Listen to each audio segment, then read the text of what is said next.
Well, hello there. You're watching African Perspective here on SABC News. We continue our conversation on Morocco and the Sahrawi, the conflict, the charge d'affaires of Morocco to South Africa. Abdelkader Naji is here with us, activist on Western Sahara. Catherine Constantinides is with us. I do apologize, Catherine. It does take a bit of a while. But I want to come back to you. The charge d'affaires here was saying, what are the figures in the Tindouf camps? Why are you, as activists who are fighting for the plight of the Sahrawi, not telling us what the numbers are?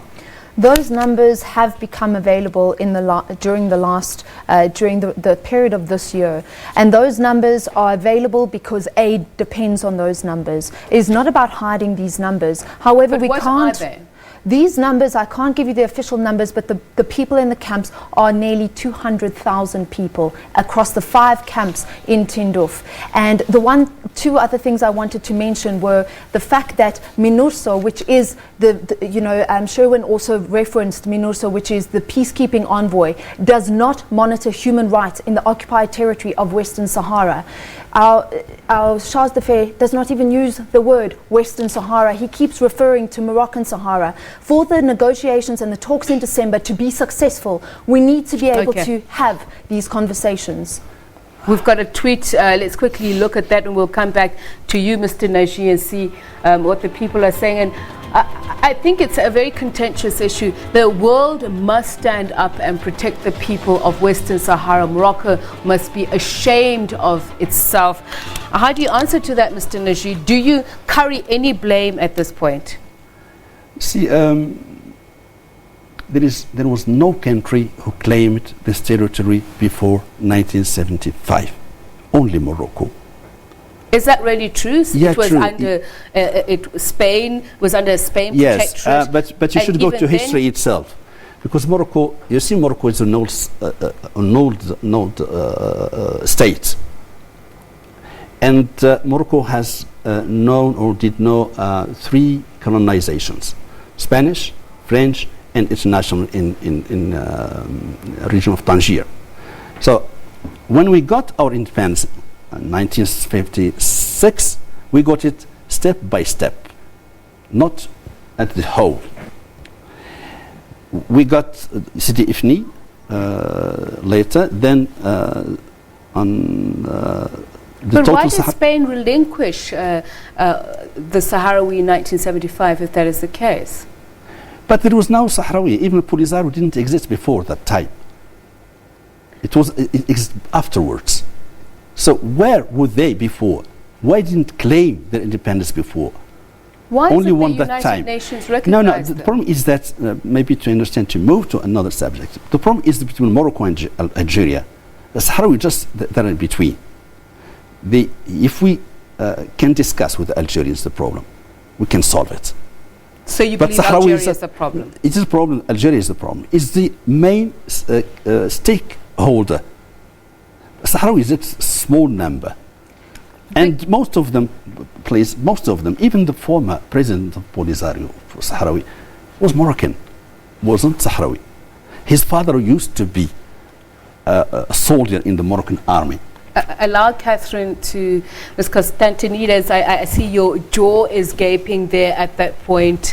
You are clearly disputing that fact. Absolutely. President Abdelaziz, who I knew before he passed away and worked with, would be horrified to even be claimed by the Moroccans. His family and his legacy would be horrified to be claimed by the Moroccans.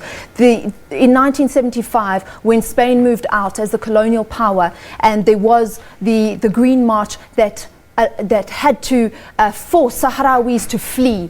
Between that time and now, where we see ourselves, generations of Sahrawi people have been born in camps in the border of Algeria, but it was the only border open to Sahrawi people to flee at that time. There are people that still now, till today, were there as children when they had to flee in 1975. We have to look at what the historical facts are, and we have to understand that there is a humanitarian crisis in the refugee camps as we speak, and there is also a The Sahrawi people that are in the occupied territory of Western Sahara are facing torture. Let's talk about now the real question, the AU and the United Yes. Nations, because this is one of the stickler points.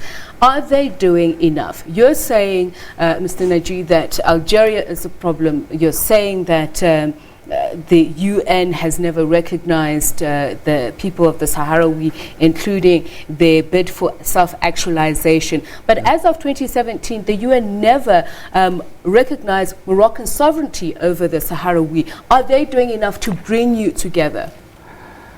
I think the problem resides in Algeria, not in the IU or in UN, in Algeria.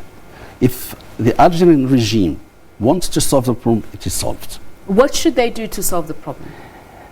It's easy. Just recognize the mistake that they did Which before, is what? that they create Polisario.